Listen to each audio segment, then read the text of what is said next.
Hey everybody, what's up? I am Levi, your host with the Veritas 21 podcast. This is the Real Talk radio show, and I'm welcoming a new guest to the show, Samantha, and today we are going to be talking about detrimental feminism and how it has impacted culture and how we need to kind of maybe refocus some of our views on this topic. Samantha, how are you doing? I'm good. How are you today? I'm doing good. I'm excited to get you on the show. We started out kind of chit-chatting on Instagram about this topic, and I found it really fascinating because all of your TikToks are kind of surrounded around this topic, and I've always found it to be a very interesting topic, something that we need to talk about. It's important. You want to tell a little bit about your background?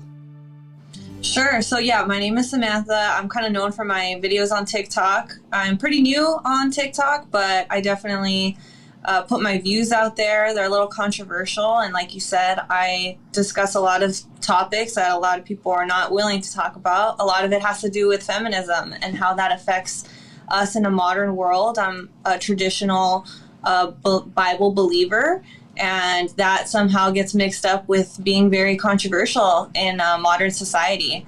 So I say my opinions and I put it out there, and I get a lot of heat for it, but I wouldn't honestly have it any other way because it connects me with some really great people like yourself and others that otherwise I probably wouldn't have met in my day-to-day, everyday life.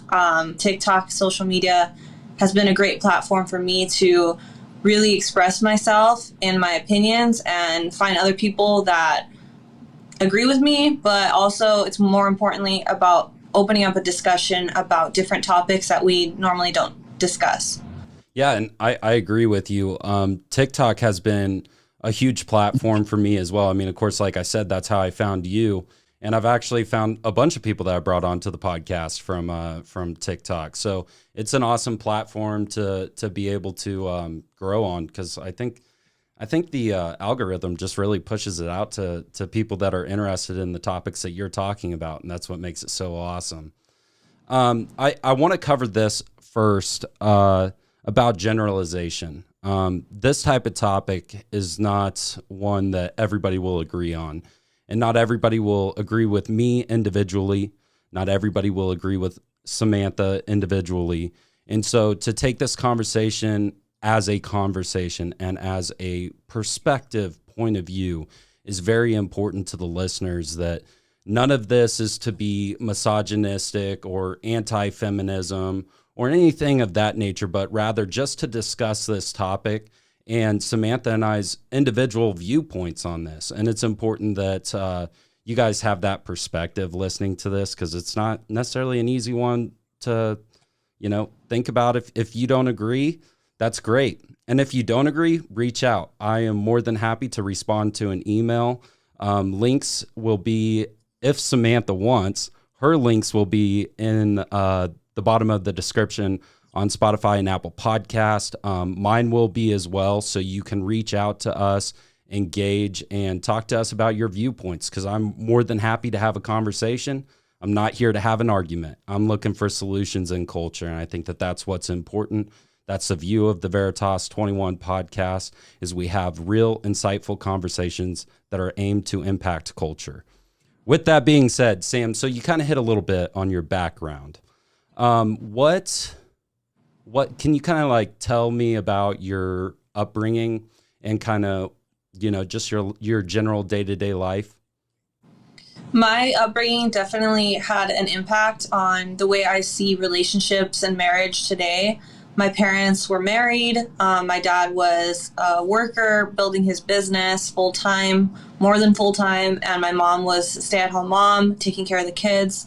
I have 2 younger siblings as well, so I definitely was impacted by the importance of family. I'm Mexican from both sides of my family, and family is a very important thing, especially when, you have and grow up in a big family. That's something you really take to heart, and that's something you really want to conserve. You want to continue on in that process as you get older. So definitely having a traditional household that I grew up in helped me realize that I wanted that for myself. I also grew up going to church 2 to 3 times a week. But when I probably was in high school, probably 17 years old up until about 23 years old, I was actually very feminist. I was very anti Christian church. I was anti-Bible, and not directly was I saying, oh, I don't believe in God, but, just through my actions and through how I responded to situations, I was more emotional, and I wasn't in tune with what was really going to give me my power back, and my femininity, and belief that what I wanted was a more traditional life. So during that time period, I had to switch, and that had a lot to do with the schooling that I was in, my environment. I live in Southern California, around the LA County area. So those things, the areas you live in, they will impact you, the people you're around, the friends that you have, etc. So I found that during that time, I was influenced by all of these outside people and sources. And once, just like a lot of people I've learned have gone through the same experience that I did back in 2020, that I really got back into just listening to God, and went out, bought a Bible, and my transformation at that point was completely different than the Christian way that I grew up when I was a kid, going to church a few times a week. This time it was me being willing. It was me wanting to be changed, and I didn't know what that looked like, and that can be really scary. I understand that it is scary changing yourself, especially for women who have been accustomed to living a certain type of life. And I was willing to just go through that. It was intimidating, but on the other side, I'm happy I did it, because now I can hopefully speak to more young women who are either going through or will experience wanting to go through that process of being very feminist, independent, to wanting to find a potential spouse that is going to allow them to live in a more traditional life. So it's been a long time coming. I don't mean to interrupt you, but you're unpacking a lot, and I want to kind of unpack that a little bit. When you're talking about, impacting young women, is that the reason why you direct your content towards that? Because you really want women to hear the message? And why is that message so important to you? The content is directed towards women, and a lot of women kind of misunderstand my intention because of the way that I speak. I'm very direct, I'm very assertive, and I'm working on that. That's part of a personal transformation in myself and developing my femininity. But for the women that will actually hear my message, I know that they're not going to be focused on the way that I say things. They're going to focus on what I'm actually saying and what the message is. And that's something I take to heart. I take it very personal, because I know there's plenty of young women out there who need to hear what we have to hear or what we have to say, because there's too much other content that's, misindependent that's being promoted right now. So it's kind of, overflowing in that. I'm trying to go against the grain. And it's a very difficult thing to do in today's culture, is to go against the grain. Really having an individual mindset in such a collective culture. It's so easy to look at everybody around us and try and base our beliefs on them, instead of really individually examining why we think and why we believe the way we do. And that's the reason why these conversations are important, right? Another thing I wanted to hit on that you said too was, you talked about growing up in Southern California. Did you experience, some type of maybe like a direction on how to believe and how to think within school and within the culture there? In both, in the schooling and in just being around the area.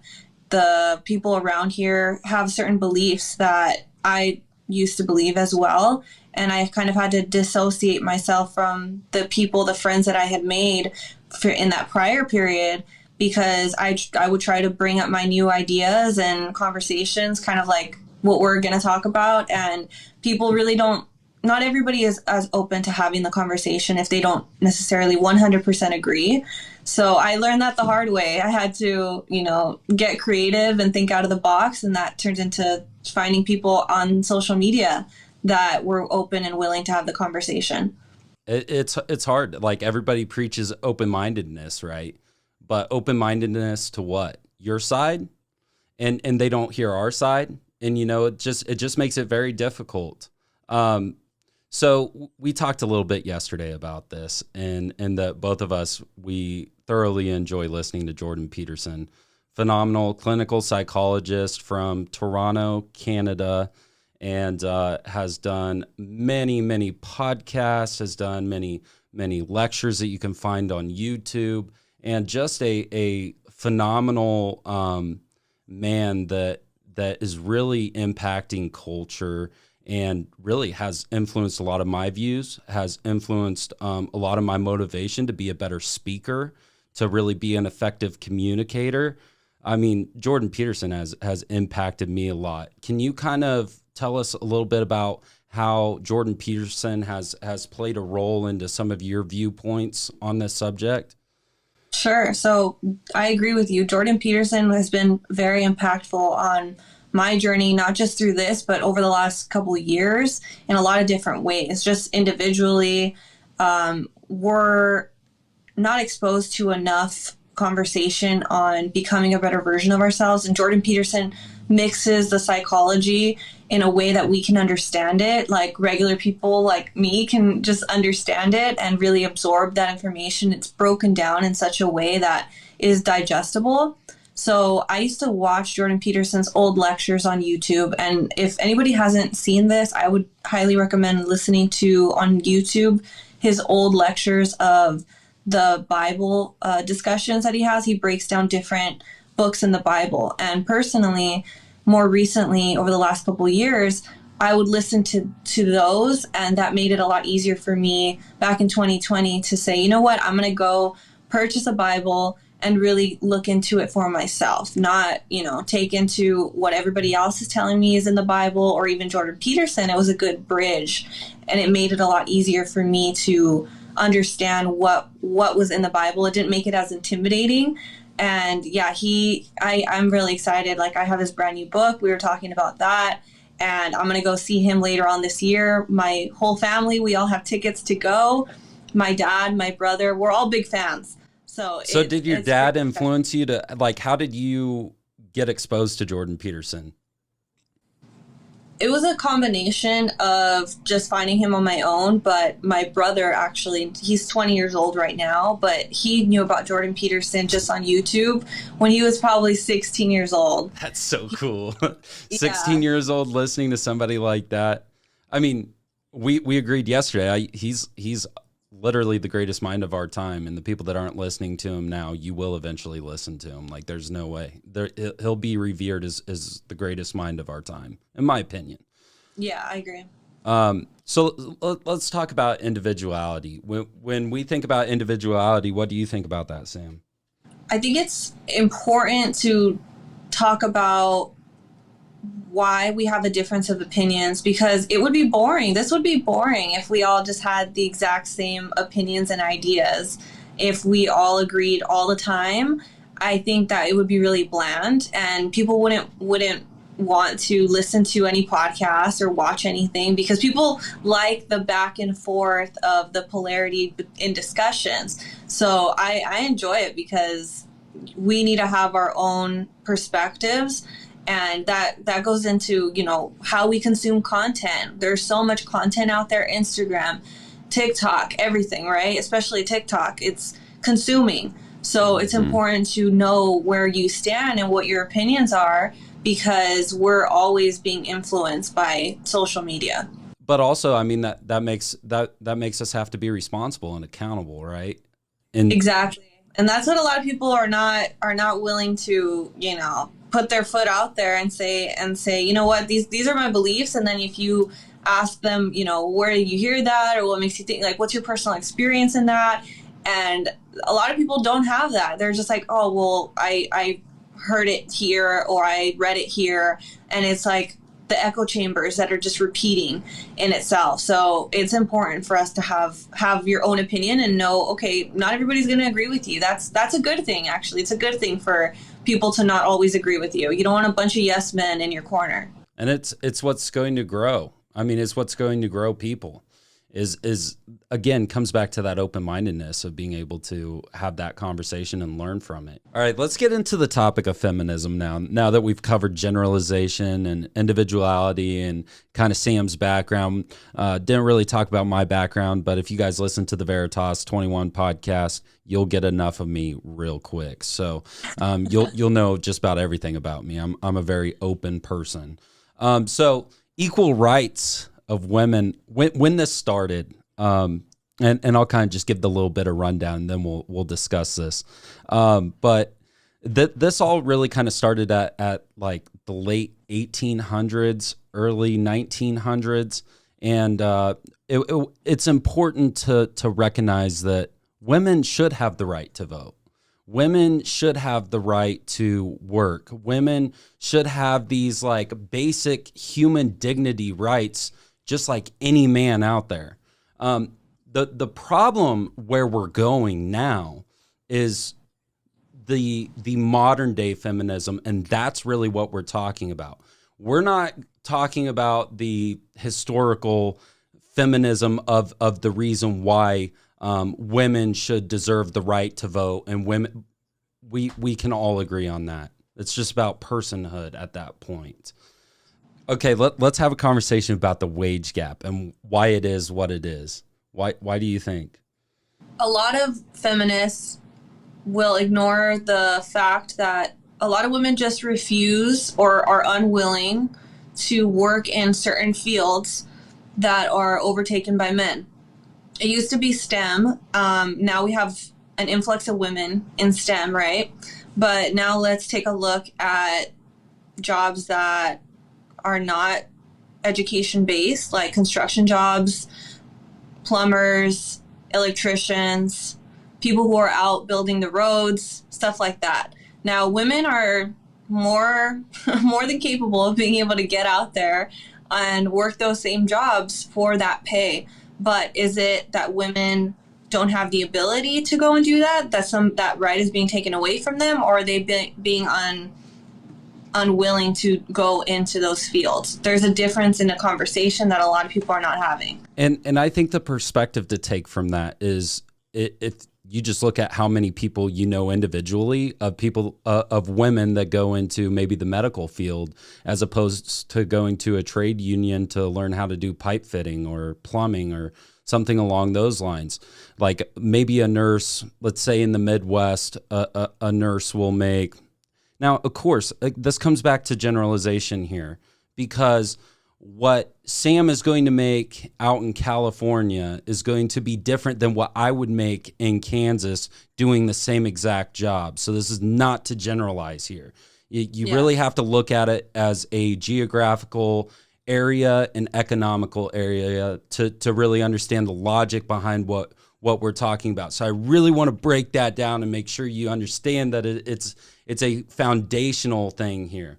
But out in California, a nurse per se may make $120,000 a year, whereas here in Kansas, that same nurse is only going to make maybe $60,000, so half.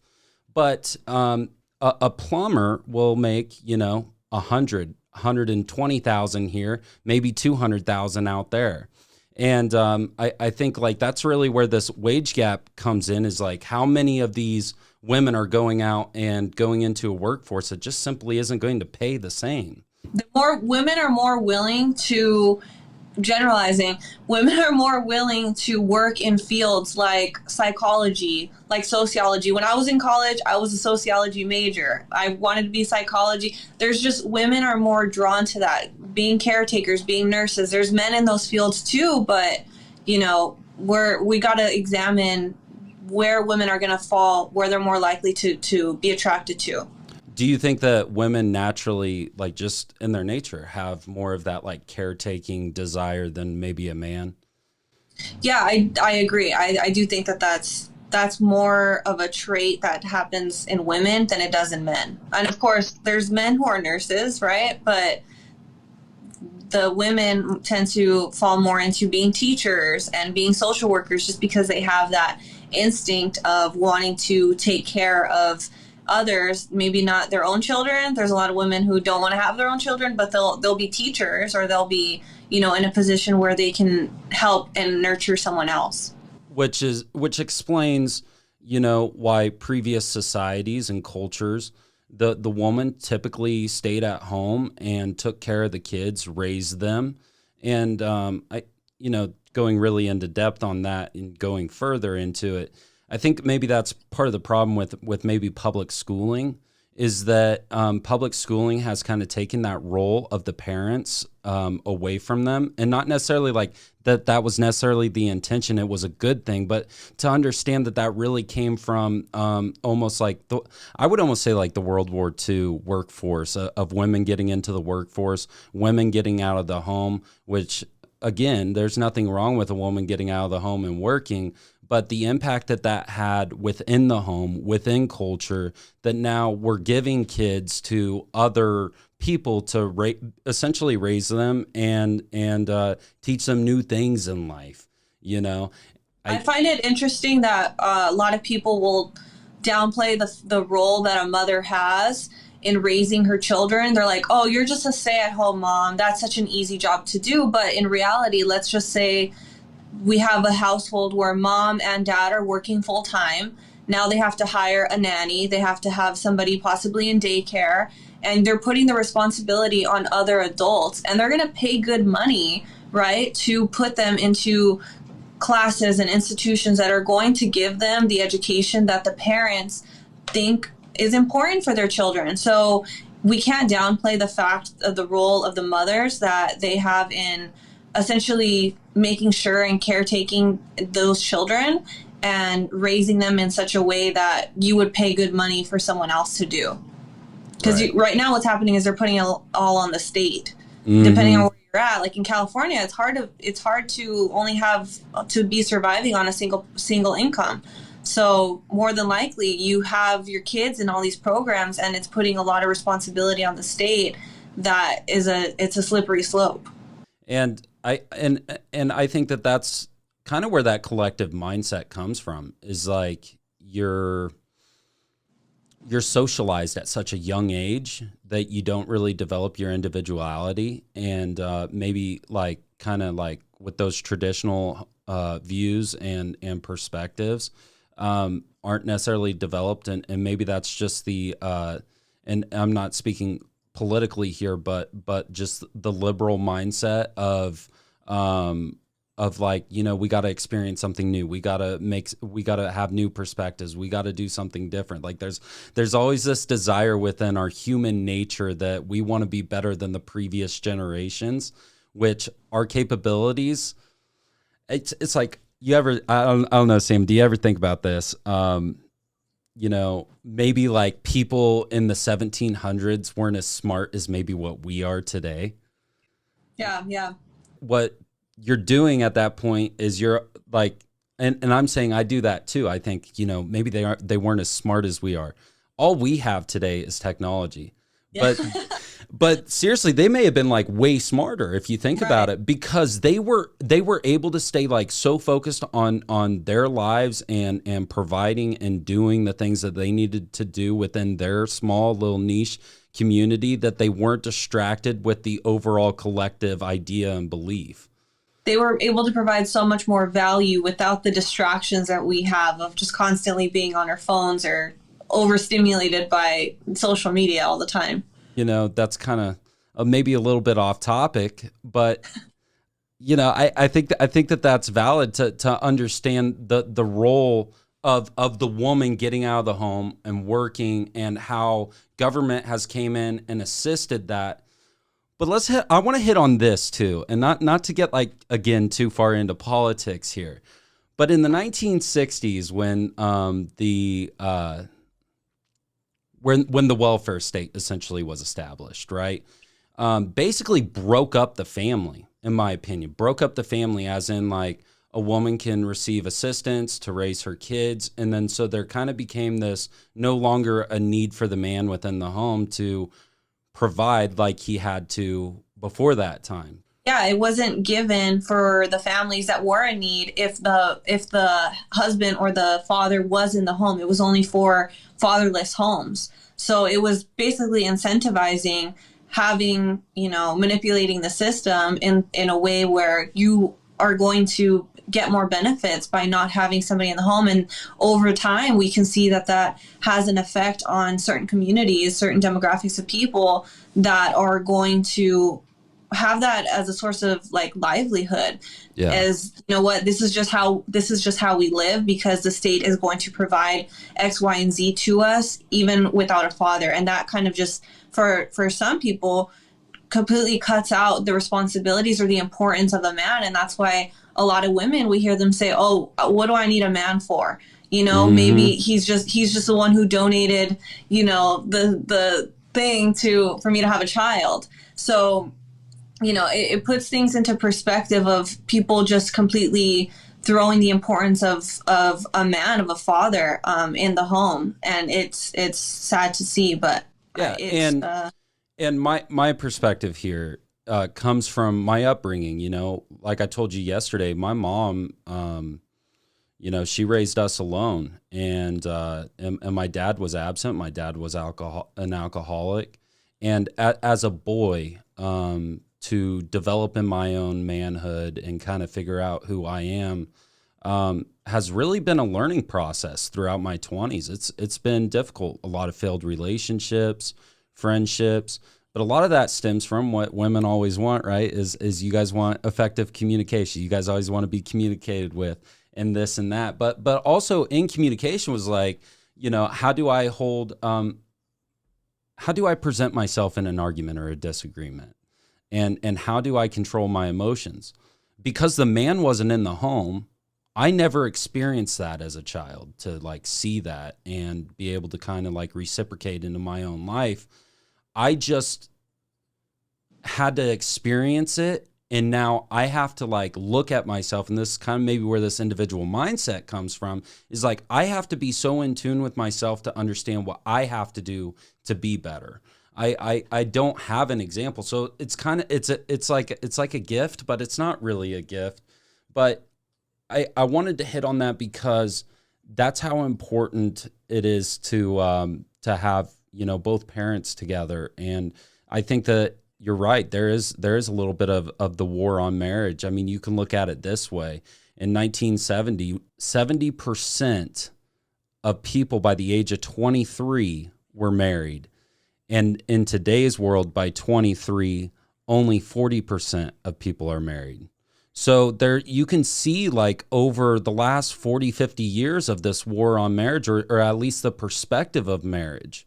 And then, but you're also, I mean, you kind of take away what that role is in that man getting a woman pregnant.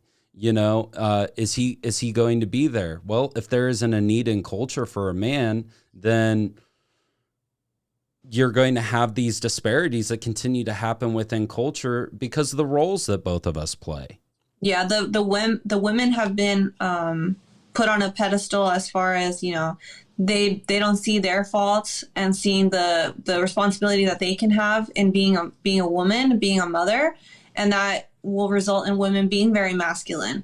And then on the opposite end, the men who are told that their masculinity is something that they should be ashamed of will in turn become more feminized over time. And that imbalance in the home, we can say like the amount of families who are together, the mother and the father are still together, but what does that relationship look like? What is the balance between the two roles? Because that over time can also have a detrimental effect on the child if they see that, as a young boy, is he seeing his father, not being being the head of household, and maybe it's his mother in that case, and that can affect him in a different way than, let's say, a young boy that's the other way around.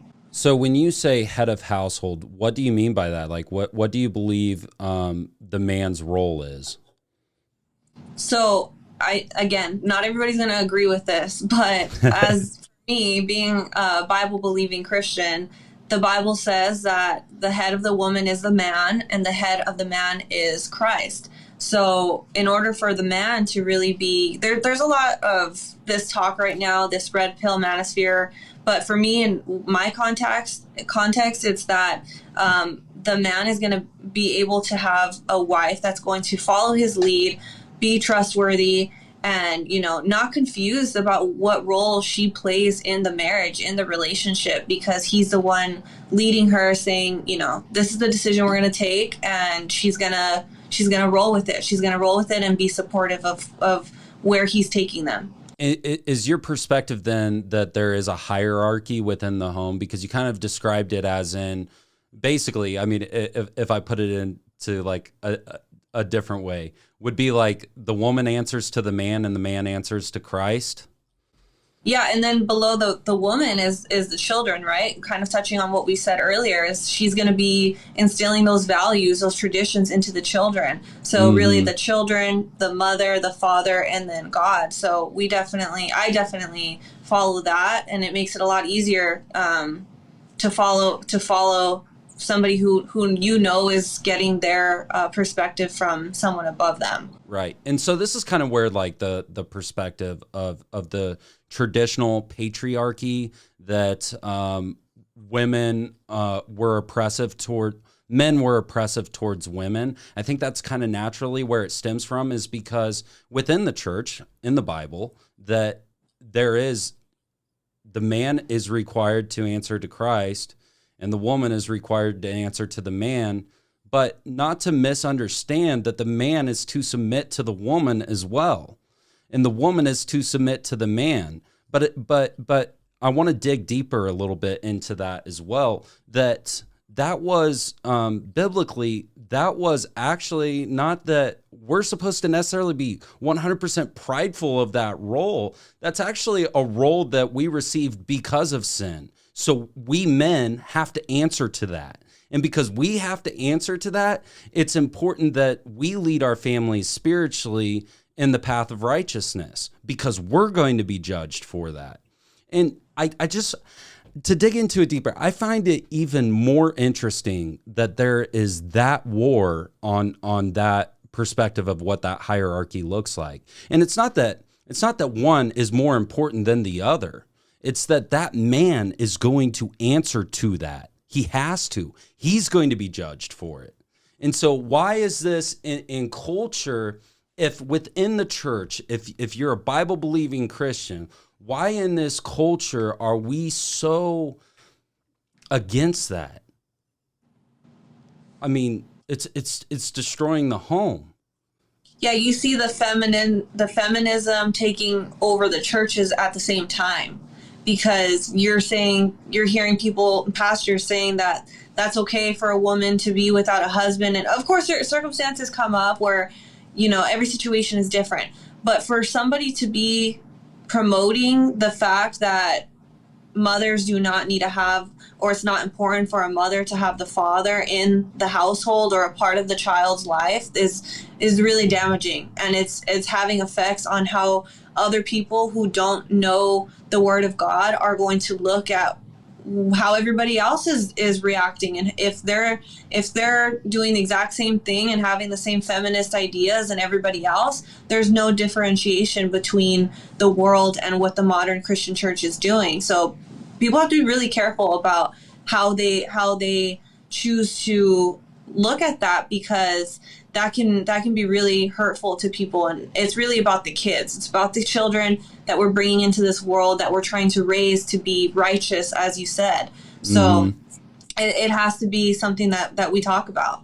And kind of what the role of that gender is that a woman will naturally be more of, I feel more intuitive and more of the emotional role that every child needs to experience. Whereas a man will be more of the logical side. It's not that a woman can't be logical. It's not that a man can't be emotional. But between the sexes, they will tend to fall more towards women will be more emotional, whereas men will be more logical. But this is also why in this toxic masculinity conversation, you get some of this, men need to express their emotions like that. It's just funny to me that comes out in the midst of a huge feminist culture right now, is that they want men to be more emotional. And I'm not saying that men shouldn't be emotional. I'm not saying that men shouldn't express their emotions. But I think that a man has to harness at some point in his life, he has to recognize who he can share those emotions with, because that is extremely important, that you recognize who you can talk to. Because you can't talk to everybody, because there's unfortunately, and no matter what people say, I'm speaking as a man here that has been through some difficult mental health issues and had some hard times. As hard as it is for us men to go out and talk to somebody, we naturally will lose respect when we go out and give those emotions to everybody. I mean, it's just, I don't know if maybe it's just in the nature, but that's the reason why for a man, it's extremely important for you to develop your little group. But, I want to go back to that topic though, where we were at. I liked what you said, because I hear that a lot. Oh, you're saying that men should not have emotions. Men should not say how they're thinking.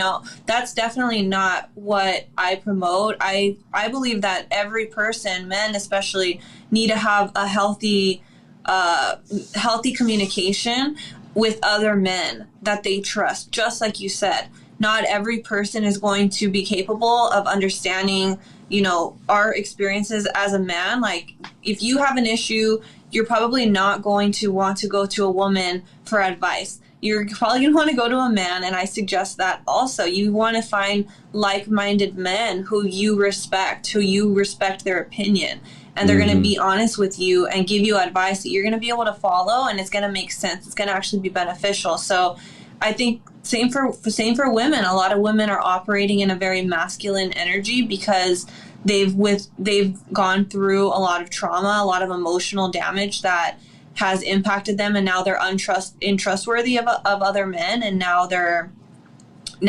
operating their day-to-day in a way that they are very aggressive and confrontational. So that doesn't allow them to be more in touch with their emotions. So in order for us to be working together, both people need to see, okay, how am I operating? Am I operating from a more emotional or a more logical? And what do I need to do in order to get those two in check? Yeah, absolutely. I mean, it kind of comes back to that self-awareness. But I like what you hit on there about relationships, maybe like the emotional damage that a woman has experienced. And I really want to kind of dig into that, because that is important, because I think a lot of the feminist views actually come from men acting poorly, because men do act poorly. There are terrible men out there. Yes, and there are terrible women out there. Like, it's not, again, not to generalize. Like, it is not, the problem is we put so many people into what I call a silo, right? Like, you're in this box, you're in this box, you're in this one. And we generalize all of them without understanding the very in-depth reasons why that individual person, coming back to individuality, believes and thinks the way that they do. Let's say like a woman that's been abused, right? She had a bad experience with one man. And because she had a bad experience with one man, if the perspective is that, well, I can't trust men now. Now what, in my opinion, now what she has done from that perspective is she has put every man in that category. Instead of, this is where the logical side comes in of my side, is this is where we really have to develop our viewpoints on certain things, right? Like, you're not going to be able to go out into the world of the secular community and find a Christian man that's like, well, I submit to God. You're not going to find that in the secular world. You're only going to find that within somebody that has devoted their life to Jesus. So if you're walking into a relationship, you met somebody on Tinder, you met somebody on Bumble, you met somebody on Hinge, whatever it is, you met somebody, and you're walking into that relationship knowing that they may not carry the same values that you have, then what do you expect out of them? Because he's not submitting to God, he's submitting to himself. That's why we're called to die to ourselves, right? I mean, biblically, we're called to die to ourselves, this ego stuff, like all of my self-fulfillment. I'm called to die to that and submit it to God. Give it to him. Let him control that. Because through that is where my love comes out to the woman as a man. And so they're really, I'm sorry, I just really got on my topic there, but I'm so passionate about that, because men have to own and harness that responsibility. Because if we don't harness that, we will continually fail, and we will continually see this stuff go on. And that's an issue that I have. What I see in social media right now, this red pill wave going on, where it's a whole influx of men who maybe have never heard this type of content before, and then they're overcome with hearing that the most important thing is having women that are going to be submissive to you, but without you submitting yourself. Yeah. That just creates narcissism, doesn't it? Mm-hmm. And so, like, although, like, we'll go ahead and bring him up. We're going to bring him up later. But let's say, like, Andrew Tate, we listen to him. We enjoy listening to him, regardless if we agree or disagree. I think there's just this, and if you don't know, there may be some listeners that don't know who Andrew Tate is. But really, this guy has just made a huge social media wave. He's been making YouTubes for a long time, I believe. I mean, I remember a year ago I was seeing him on TikTok and stuff like that. But now he has utterly blown up across TikTok and is in every conversation on the platform. He's in the mainstream now so much. He's gotten so far across all social media. But it's because he has these very harsh red pill views. And although some of them are not incorrect, kind of hitting back on what you said, Samantha, is that submission of self, like, all of that's good and well. It all kind of resonates because in our masculinity, we want that, maybe that sense of purpose. I would say it's purpose. I wouldn't say it's control. It's purpose and drive within our manhood to lead our homes and be good stewardess of our homes. But when you take Christ out of that, you're exactly right. It's just a fulfillment of self, and it's going to breed narcissism. I think young men I think it's good. It's a double-edged sword, really, what's happening, because he's bringing a lot of really good points that young men otherwise would just be out in the world and feel like they didn't have a sense of purpose, because that's what happens when people listen to Jordan Peterson. That same thing happened with Kevin Samuels. Men find the content and they are absorbed with this passion now that they didn't have prior to it. So it's good, but at the same time, it can be a little dangerous. If, just like anything, you're consuming too much of one thing, it's not going to be good for you in the end. So the other day, I was on the phone with this girl, and she was telling me she's not a feminist. She can't stand feminism, but she's all about female empowerment. And across her social media platforms is all bikini pics. And my question to her was like, why are you doing that? Like, that's not the only value you add to the world. Oh, that's harsh, but it's the truth. Like women in what we were talking about earlier, the emotional support and their ability to organize and put things together and be intuitive, like, those are all great feminine qualities that a lot of men don't really have. And if, like, the woman is overly sexualized, then she's not going to be respected for what other values she holds in culture. It kind of throws everything out of the window if a woman right off the bat is presenting herself in such a way that's physical. Especially what a lot of women fail to realize is that men are so visual that if that's as a woman what you're presenting yourself with showing a lot of skin, or like you said on Instagram, that that's an important way that people are going to look at us is through social media, unfortunately. And if we are not careful as women of wanting to be looked at a certain way, there's a few things that we can do to be looked at. And it's unfortunate for women who, you know, are in that role where they have to rely on, you know, sex work or doing something online that's going to give them an income.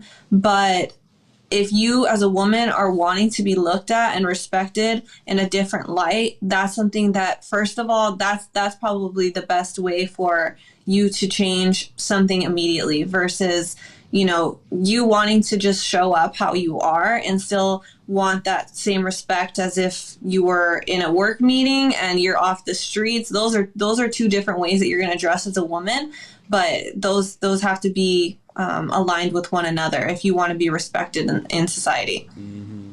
Yeah, because like in the dating realm, especially. Sorry. Yeah. No, naturally, like it's put like Tinder into perspective. You know, you open up your Tinder account and you just basically have a cover essentially of a woman. Like, so you're evaluating her based off of those pictures. So you're only evaluating based off of physicality. I think women will typically want to jump into the bio and read it. But any guy out there, just about any guy, again, I shouldn't generalize. See, I caught myself generalizing. I generalize sometimes. We all do it. We're human beings, yo. But I try not to. I always try to stay aware when I do generalize. Okay, but there are, I believe the overwhelming majority of men will swipe right on a girl that has a nice body on her dating profile, you know, and she shows that off. Because there is that, maybe psychologically, maybe there's that value of how she looks physically, as in like, you know, her fertility, or I don't know why men are like, why do I prefer a big butt as opposed to, you know, big breasts or whatever? I don't know why, but it's equivalent to a woman wanting a man of a certain height or being taller than her because, you know, he's able to provide her with protection. I think it is biological for men and for women. I find that so fascinating, and I wish I understood more about it.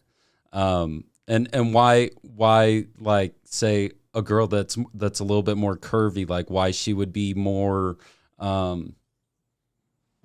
possibility to reproduce. Yeah, that's weird. People don't think of us as animals, but we are definitely animals. Okay, the mankind is just very unique. That our way in the hierarchy of animals is with the mind and an intelligence and our ability to communicate. Animals communicate too, but I don't think that animals communicate intellectually. I think that's really what sets us apart from other mammals, and that's the reason why, hey, if you go out into the woods, I'm running down a rabbit trail here, but I'm going to continue.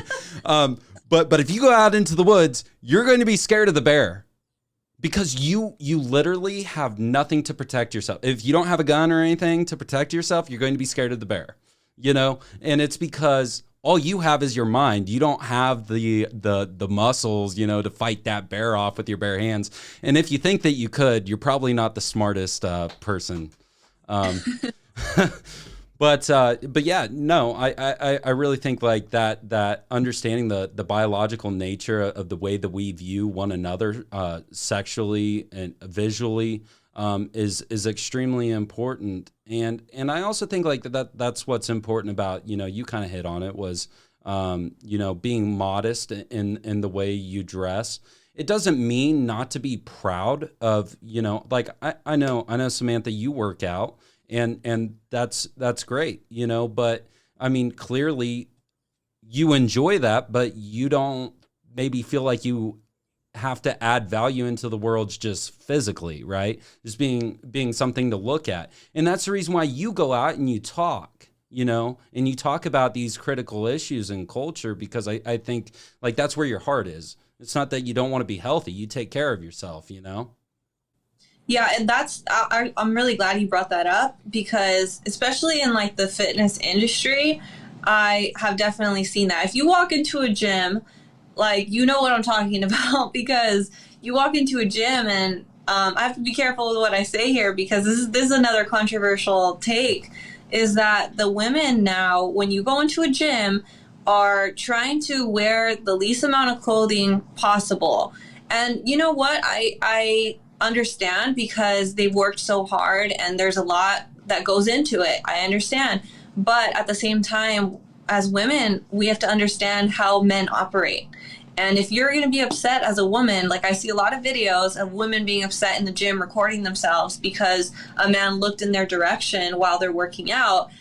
And I'm thinking, well, what do you expect when you go into a gym and you're not wearing any clothes? It's not an overnight change. This discussion that we're talking about, like modesty, it's something that we as women, Christian women, if you take it to heart as I did, I'm like, okay, there's a progression that's going to happen. It's not going to be overnight. All of a sudden, I'm going to be completely different, but as a woman, you understand that you're going to attract certain attention. And if you are in a relationship or you're in a marriage and you don't want that unwanted attention, well, there's thankfully a lot of options that you have to be able to find clothes that's going to give you the attention that you want and stay away from what you don't. But I know that's a hot take because the fitness industry is a big culprit in promoting the idea that women should be walking around and not be wearing any clothes or wearing really tight, revealing clothes. Yeah.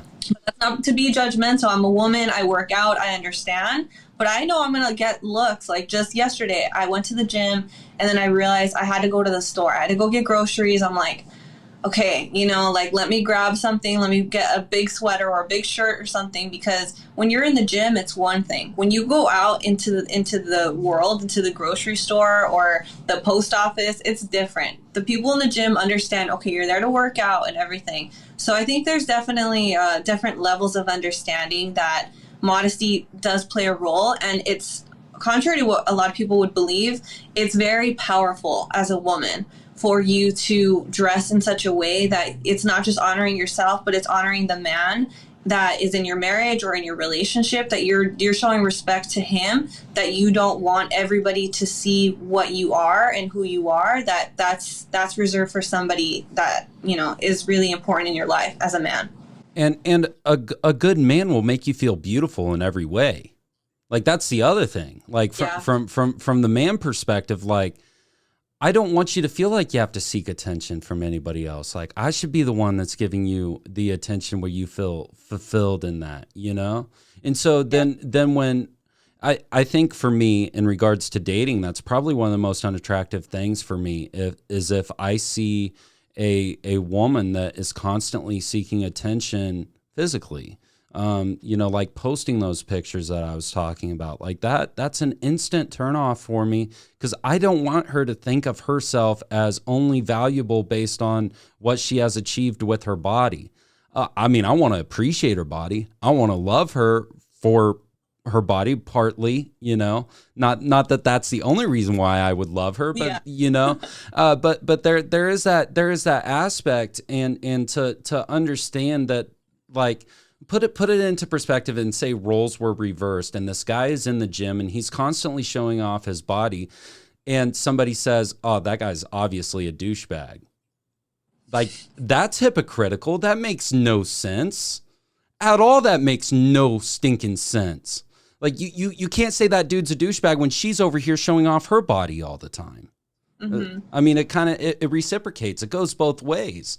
And but the problem here, and the reason why I brought that up, is because that's more socially acceptable.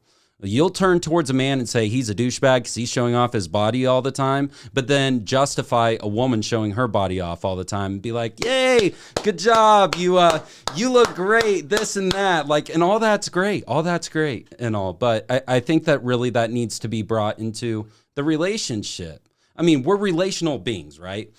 We all want a very. Me as a man, I want a woman that I can turn to and share my emotions with, share my mind, even like be able to like obviously I'm a content creator. So like I want to be able to be like, hey babe, do I look like an idiot here? But I don't have that. I'm the only judge of myself. So I want that communication and keeping me in check from time to time, and having a partner that I can come home to and be like, hey, I had a really rough day at work today, and I want to tell you what happened. Mm-hmm.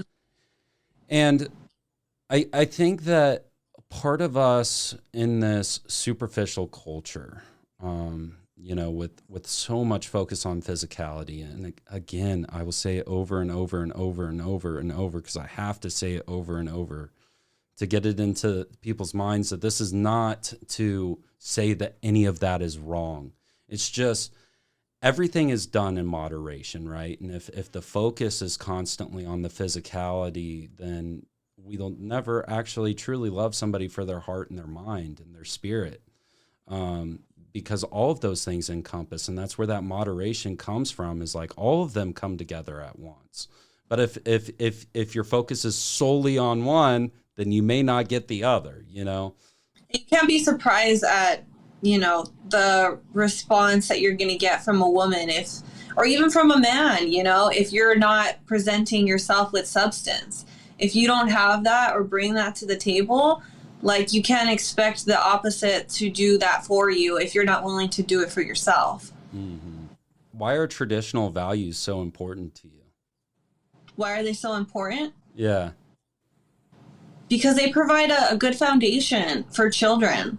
It provides, in my experience, as a woman, it makes me feel secure. I'm able to flow much more naturally in my day-to-day. I feel much more confident that I don't have to go out and seek attention from strangers on the internet. I feel more comfortable expressing my genuine opinions and knowing that the people who love and support me, my family members, my father, for example, he sees some of my TikToks. I'll show him, and I'm sure that makes him happy that I'm talking about this, and I don't have an OnlyFans account. He would rather, I want to make him proud. I want to make my parents proud. I want to be a good example for my brothers, and that in return is going to prepare me for being a good mother, for being a good wife. So it's definitely just the practice in, for me, being able to eventually provide that for my future family. But right now it's, being that for the people around me that I have. So are you the oldest? I have two older half siblings, but as far as like when my parents got married, I'm the oldest, and then I have two younger siblings, two brothers. So your two older siblings, were they in the home when you were growing up? No. So it was just you. So you naturally, being the oldest, kind of took on this role of leading appropriately. And unfortunately, I mean, it sounds like you got a good moral base with that. And that's great. I'm happy that you have that perspective. Impacted me because I also have a bit of an age gap between me and my siblings. We're each 5 years apart. So between me and my youngest brother, we're 10 years apart. So I was definitely old enough to understand, okay, this is how to take care of a kid, how to take care of a child. Mm-hmm. And like I said earlier, my dad was out working. He was building his business.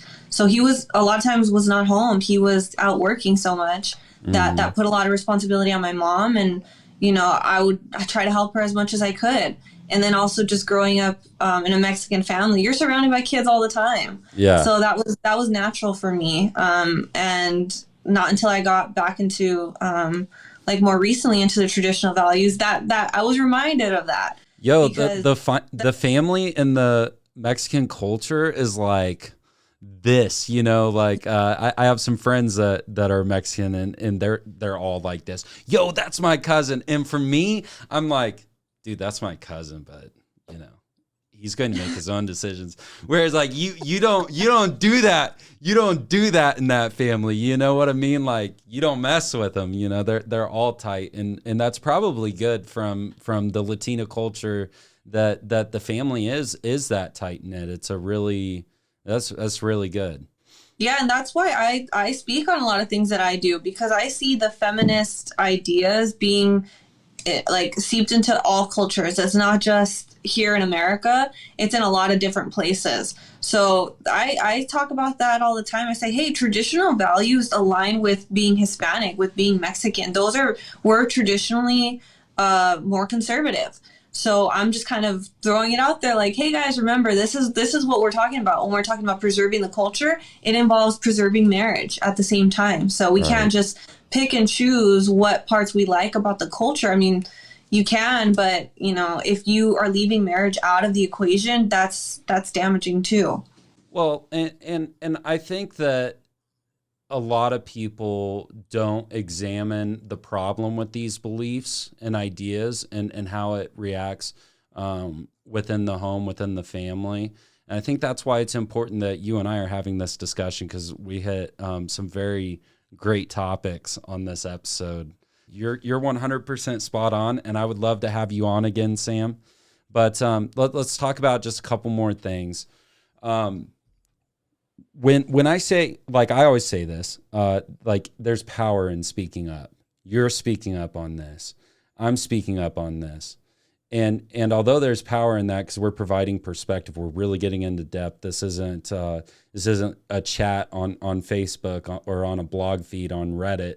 You're getting the uncut, like, middle of the conversation dialogue, when we sound like a fool and when we don't sound like a fool, when we say something good and when we say something bad.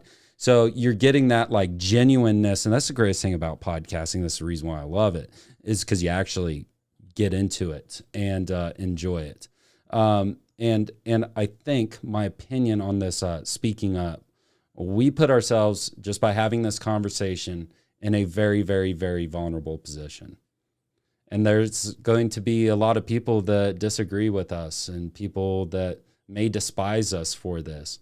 And I mean, like that message I received about mansplaining, there may have been some potential that was in regards to, well, you shouldn't be talking about this on your podcast. And I find it so stinking interesting that you said, you're raised in a home where mom and dad are there and you're the oldest. And I'm 100% opposite of that. Like I said, fatherless home, mom raised us alone, and I'm the youngest. So like 100% complete opposite. And I find it fascinating that you and I can come to the same terms in this, because maybe evidently that means like your parents did a phenomenal job, in my opinion. And my mom's awesome too. My mom carried the feminine and the masculine qualities that sometimes felt emotionally absent. And a lot of times that was because she just had to provide. She was a single mom, so there's a struggle there. So I just find that all of that so fascinating. And I hope the listeners got something from this as well. Yeah, me too. I definitely see the turnaround with women realizing that there's a lot of power in their femininity, and I definitely see the men not backing down within their masculinity and saying, you know what, this is the standard. This is what we're not willing to go down on. We're gonna keep it here. And I think that as women, it's time to level up a little bit, because there's a lot on the other side that it's scary, but it's definitely worth it. Well, guys, that's all we have for you in this episode of the Real Talk Radio Show. I hope you guys enjoyed it, and I believe Sam and I made some very valid points into how modern-day feminism is detrimental to culture. It's extremely important to examine these conversations with an open mind, because this is Sam and I's perspective, and obviously we covered why we think the way we do. And I hope you guys enjoyed it. Again, reach out to me on any social media platform. There will be links in the bio. Not in the bio, it's in the description. But in my bio of any social media is also a link to all of the platforms across the Veritas 21 podcast. Check us out on Spotify, Apple Podcasts. Leave a review, as that will increase the analytics on Apple Podcasts.